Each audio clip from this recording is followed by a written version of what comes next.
ફરી એકવાર પાછળ નવા બ્લોગમાં તમારું સ્વાગત છે. દક્ષ, તને ખબર છે આ નવા બ્લોગમાં કંઈક સરપ્રાઈઝ છે તમારા માટે, ખાસ તો તારા મમ્મી માટે અને તારા માટે તો છે જ, પણ તારા માટે એટલું બધું બહુ ખાસ ના કહેવાય. કયું હશે ખ્યાલ છે? ના ખ્યાલ હોય તો જોઈ લેજે. એ તો બંધ છે દરવાજો, તઈ ના ખોલીશ ને. આ રૂમમાં આવી જાઓ. આ રૂમમાં કંઈક નવું જેવું લાગે છે. અમારા ઘર દેખી લે સબ કુછ. બહાર જોવું સારું, ચાલ બહાર જોઈ લે. ચાલ બહાર બી દેખાય જ કશું નહીં દેખાતું. સારું જોઈ લેજો.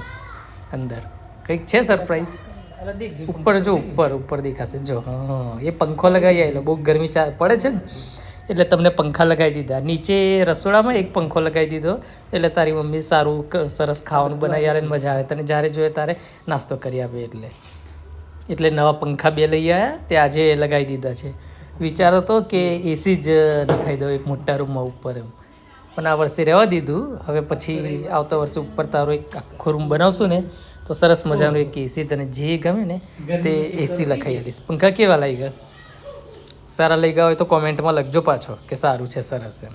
એસી નખાઈ દે તો ચાલતું કેવું. હવે આવે છે પેલા કાકા હમણાં ફિટ કરવા, એ હમણાં ફિટ કરશે. હા ને,